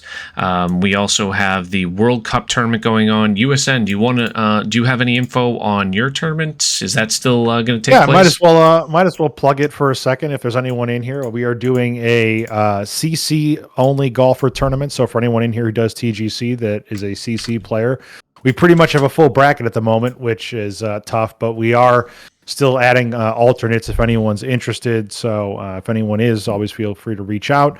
If you are a CC golfer, or even if you aren't CC, we can always add you to the, you might be on the bottom side of the bracket, but you'll still be able to play and participate. So it'll be something a little bit different, but it'll be formatted very similar to how Killabees does his, just with all CC players, where it's just match play 64 players, and you go head to head in one round, and the winner advances. So that's pretty USN's channel there, straightforward. and make sure you go to his channel. Obviously, follow him if you don't already. But your Discord information, I'm sure, is in your About Me section there too. Yeah, This is probably the best place, right? Yeah, so if you got to get in the Discord, you can get there pretty easily.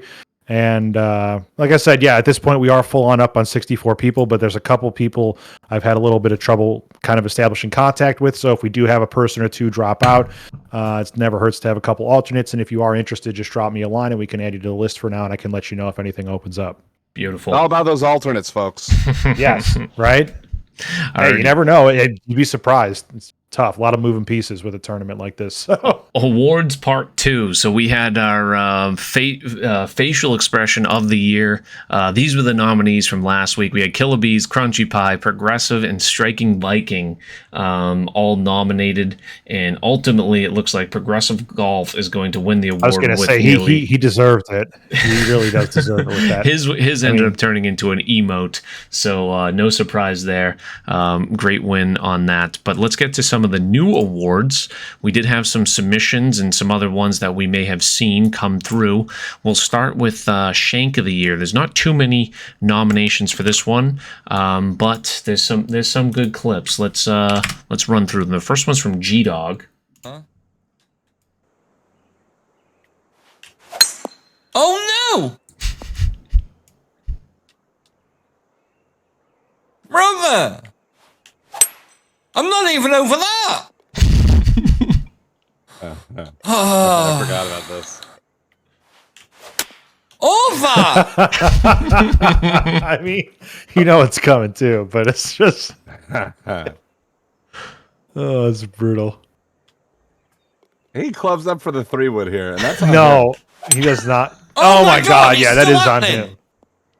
That is on him, dude. That's ridiculous. I mean, It stops at 4, but that was just priceless when that happened. 4 all in one clip, really, and the fact that he hit the 9-iron and it hit the rock, and then I don't know why he clubs up after hitting it 3 times, but oh man. All right, we have Dango coming in for Shank of the Year. Oh, I think. Oh no. Wait for it. this is what you get when you talk shit about the 49ers.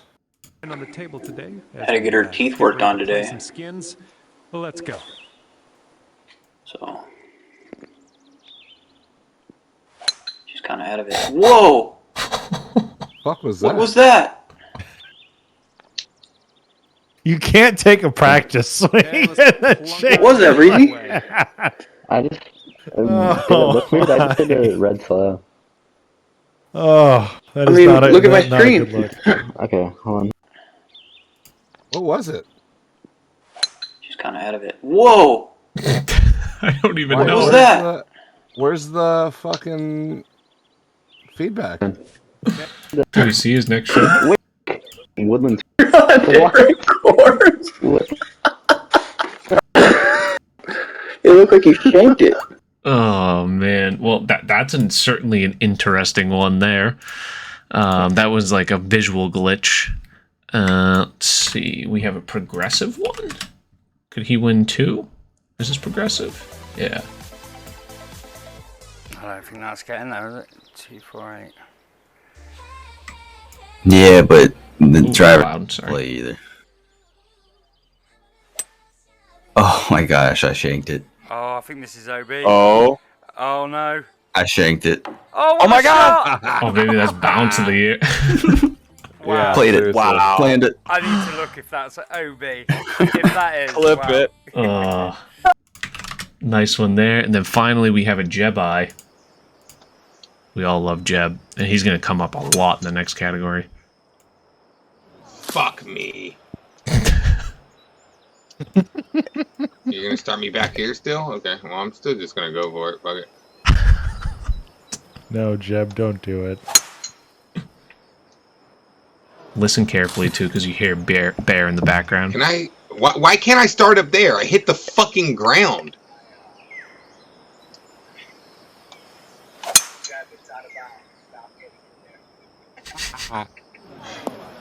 Fuck you, Bear! Bear telling him it's out of bounds. But that was some great classic Jebai. Are we? Do we want to put this up to a Twitter vote? Do we have a? Those are the only submissions I had for Shank of the Year. Do we have a unanimous decision by us as far as the winner? Or? I mean, anytime anybody says "fuck you, Bear," I'm down with it. Yeah, I definitely. It should be up to the people. Yeah, I USN? agree. But G Dog is pretty good. I like G Dogs with the 4 times right. in a row, but I know I do too. it's tough to tell here. I mean, Jeb is pretty good too. Yeah, Yeah, It's a Jeb tough one. gets some credit there, but we'll give that one to G Dog. I think that one definitely has to be a fan favorite, and everyone remembers that clip. Alrighty, next award goes to Bounce of the Year, which arguably could have been Progressives, but his didn't go as well.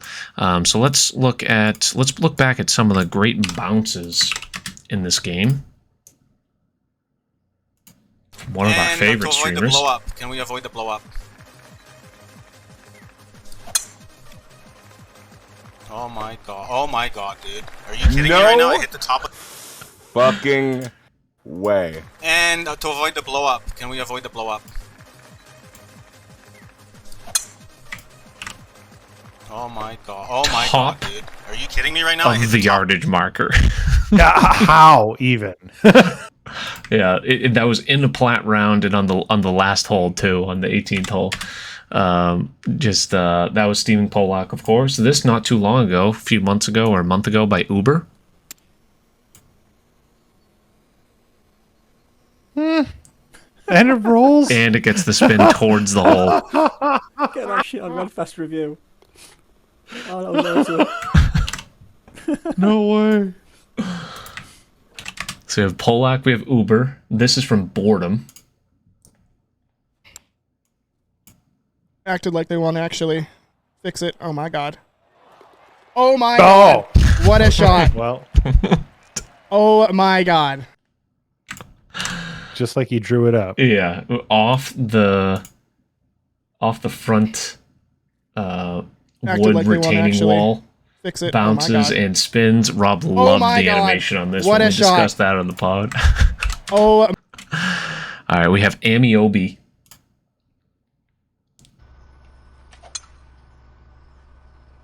Oh, it's too far left, is it? Get up and bounce right. Through the bushes? Are you serious? Tell me that goes in. That's it. That wins. Crap. He says crap too because he's Yeah, he upset goes because crap. he wanted to review the hole. Like he's doing like a course analysis. It's like, well, I'm off this hole now. Oh man! All right, we have Why am I Shoebird. doing this? I'm kind of We scared, have but fuck it. two more after Shoebird. things though. Am I going in the water? I'm going in the water. Yeah! I bounced. Holy shit! I bounced. What? Holy what the fuck? Fuck you, Ray. Fuck you. That's insane. He hit the R in Rocket Mortgage in the Rocket middle of the Mortgage, lake, and it's still cleared. That's unreal. That's unbelievable. That was something else. We have one more Jebai. Jebai's getting in on all the awards. I appreciate it. He did send these in, so we're going to show his clips because he's got some good ones.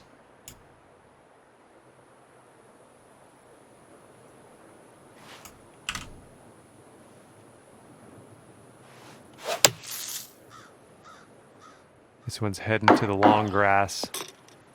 All right, That's this is for boarded. the bird. Reaction. What was that? Oh man, Jeb's reactions just kill me every time. It's the best. They're the best. And then last but not least, you couldn't have Bounce of the Year without a Carpman Alf, a Carpy Bounce clip. That's in the water. Not like this. Get lucky. Get lucky. Get lucky.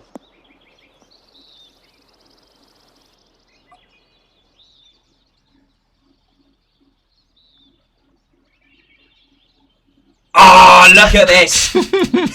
And he's a lefty. Yeah.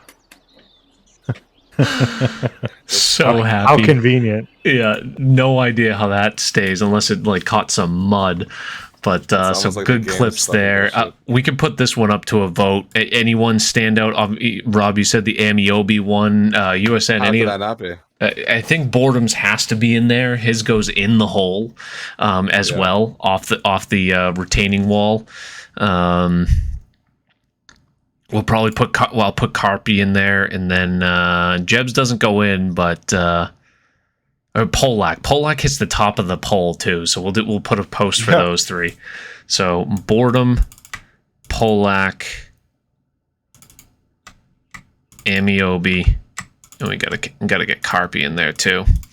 All right, perfect. So that's second award of the night, and the last that one will go on Twitter. We'll vote for that, and then lastly, the celebration of the year. We have several by Jeb. We do have many other streamers though, and there's a handful of them. So we'll start with the Jebai one, and we'll kind of go from there. Okay.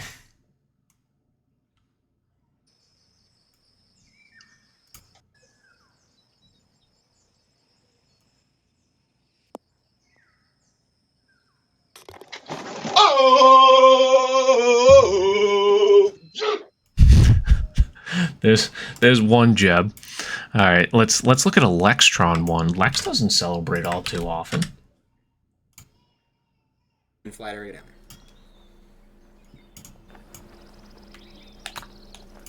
Hopefully that was a gray long. I just don't want to be short of this look. All right.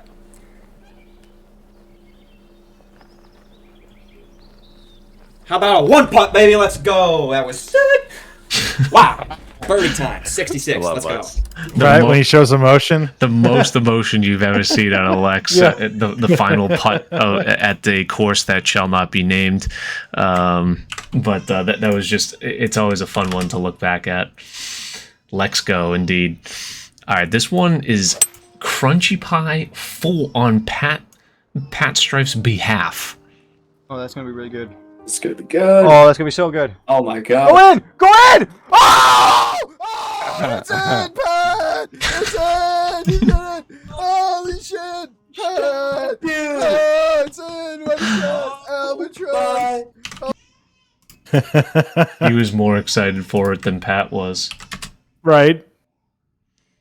All right. This guy, I think we know him. Feel free to let us know where you're watching from. If you have any favorite sports teams or Oh, any okay. favorite Yeah. golfers, anything Fucking like guy. that, and you're new in here for the first time, feel free to let us know. Had to put up a homer pick here. Ooh-wee. Look at this. Okay. Is this it? Nope. Maybe? Maybe? We did it!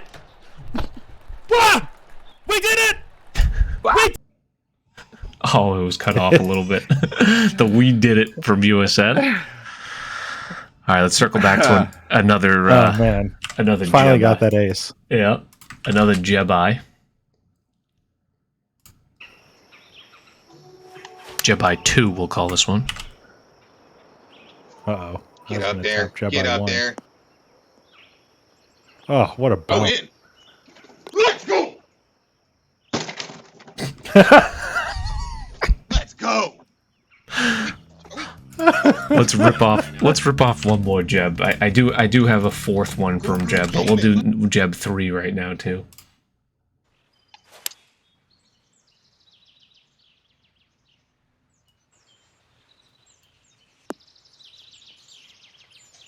Another one.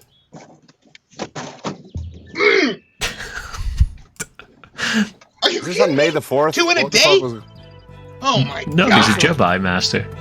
He's always he's got his robes on always. The spinning kick. That one flowed extra. Yeah, right. All right, this one is from Progressive Golf.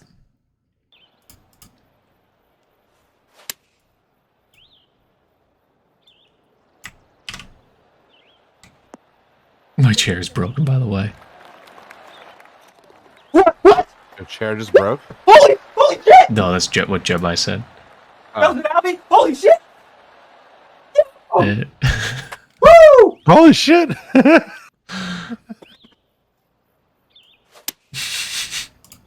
The utter surprise from Progressive never fails. We have Dango in the house. Let's see what Dango brings to the table. His was on mobile, so I think that's why the clips are a little scuffed as far as bringing it up here, or at least that's what I put it as. Now this one was in Platinum Tour, the major tournament final round on top of it. Look at the wind at near 25 miles an hour. Yeah, you're telling me he makes this? This is going to be insane. Look how far right of the flag he's aiming. The flag is behind at his back.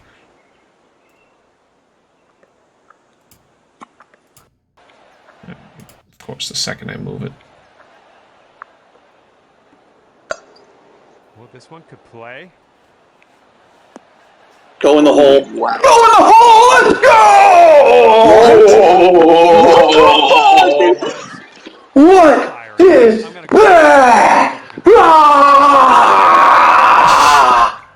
that? Oh, that's something special. All right, let's do one more Jedi before we finish it up with a Hemo clip.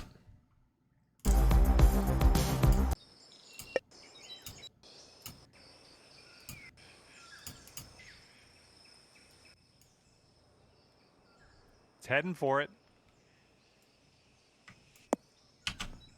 Oh, good lord. It drops for the ace. Such a nice swing and a fantastic... That whole basement has to have some destruction in it. I know, right? Finally, Hemo. I think. I hope. There it is. Last hole of the tournament. 72nd hole. He's notorious for good celebrations too, so. Yeah! There's my 50! There's my 50! There's my 50! There's my 50! There's my 50! Where is my 50 pack? There! Ah! Ah! Fucking Crush this guy's skull now. This ball's for you, Tommy. This ball's for you. Oh, offside.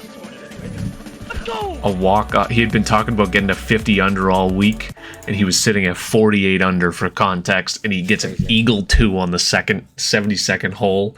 That one resonates with me quite a bit. So, watch the end, he says. Okay.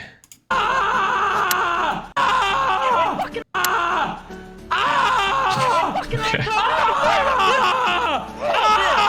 Crush this guy's skull now. This ball's for you, Tommy. This ball's for you. Oh, offside. Let's go!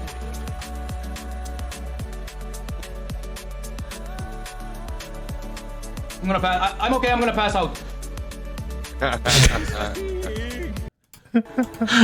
I'm okay. I'm gonna pass out. Yeah, we got some good ones there. Yeah, so plenty of good ones. Any in particular that stick out to you guys? I think Jeb punching the chair. I really Jeb like punch, that one. okay. Yeah. So we got to get Jeb in one because he's got so many. I think we got to put Hemo in Was he? too. For sure. Dango, I thought was pretty good. Dango was good, especially in the context for the too. sheer joy for somebody True. else. I agree. Yeah. That's a good reason to put someone in there. He's Yeah. rooting for someone else. I like that. I Yeah. like that. I got to dip out a little early, boys. Alrighty. I'll leave my camera on for you. Appreciate Love it. y'all. USN. I'll see you in the playoffs. Ah, just kidding.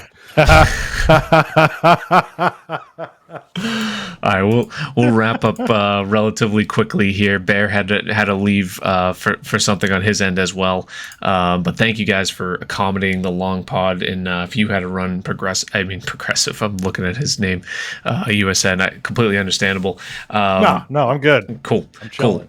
So next week, so this is going to be the third and final awards, and we're going to look for submissions. So if you guys want to submit awards for the next part, and we will post these, the past ones, the awards too, on Twitter for a vote, and for a vote. So let's see here. Okay. We had some categories, and I'm just not sure that we'll actually get people for them.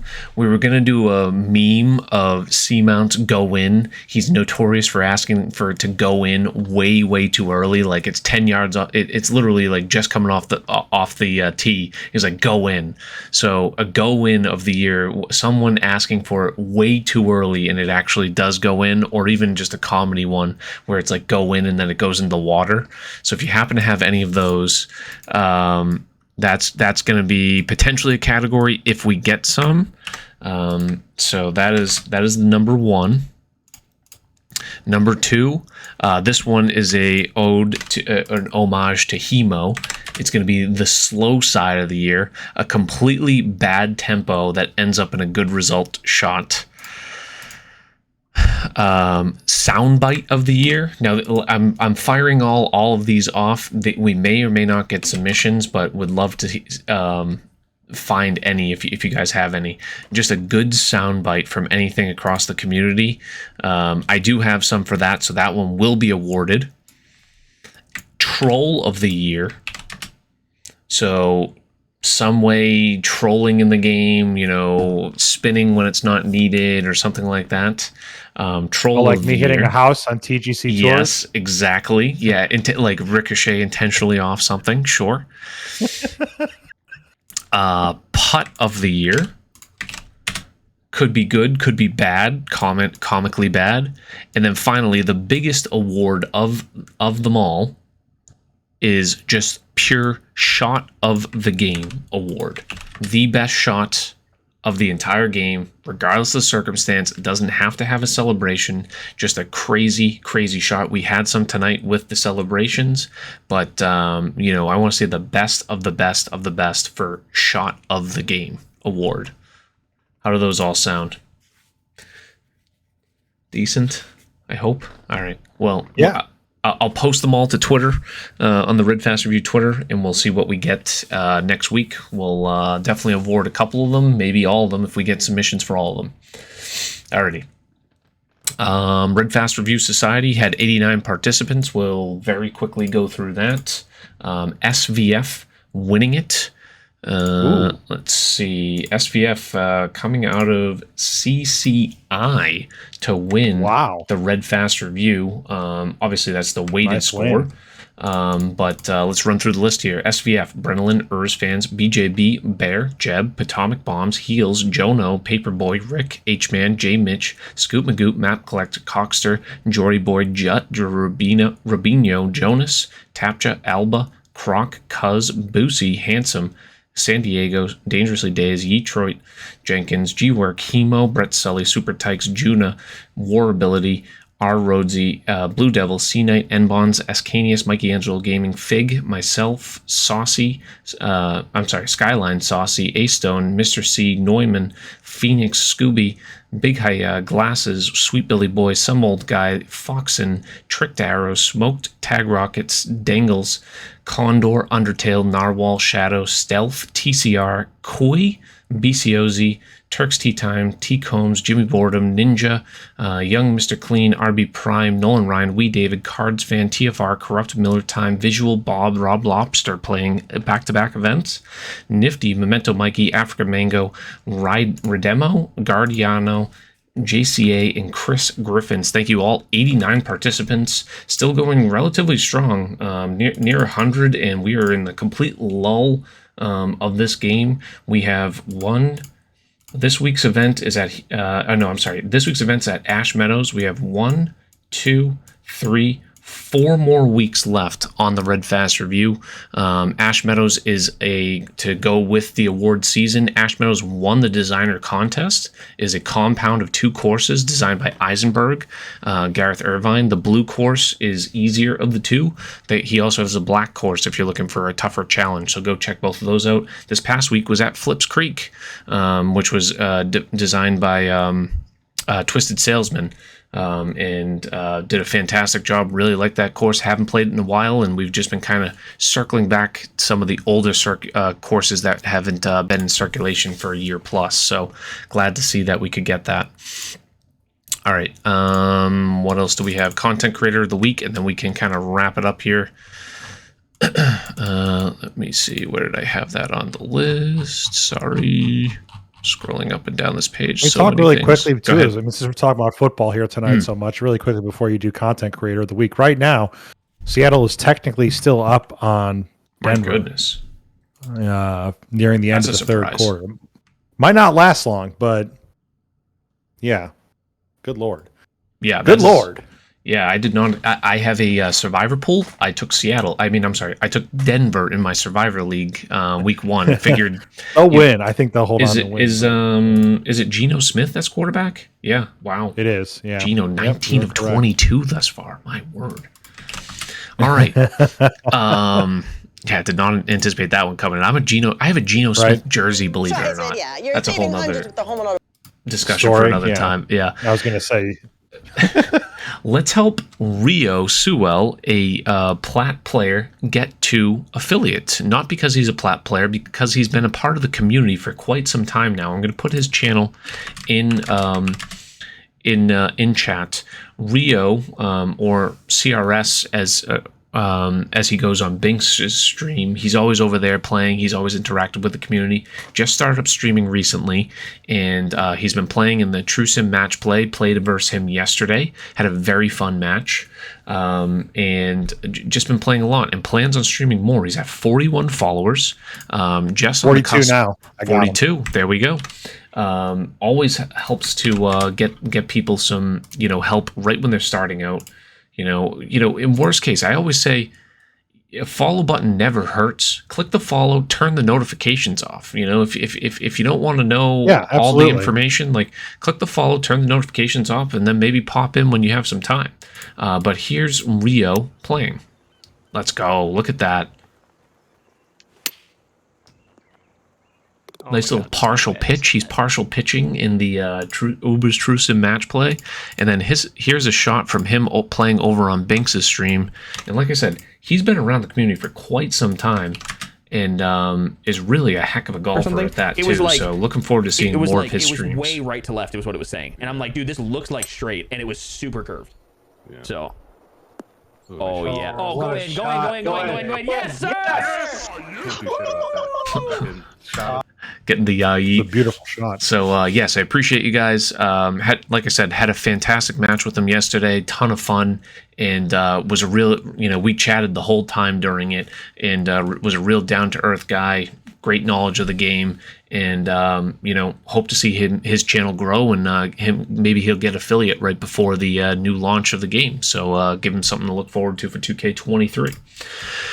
Alrighty. Yeah, and it's just nice to see that you guys give this platform to people who can really, benefit from just having extra eyes on their stuff, man. So Absolutely, yeah. This content creator of the week, it's a really cool segment, and I know for me, I wouldn't have found out about some of these guys otherwise if you hadn't mentioned them on here. So I think it's a really cool thing that you do, and you don't have to. I mean, but it's nice to kind of show some love and give back in that way, and just like you said, how easy is it to follow someone? You don't have to turn on the notifications, but just to follow someone and help them reach their goals is very easy to do. So exactly, especially if they're sharing similar interests as you anyways. Like maybe they only stream once a month or something like that, and he's been streaming more than that, so don't get that picture wrong.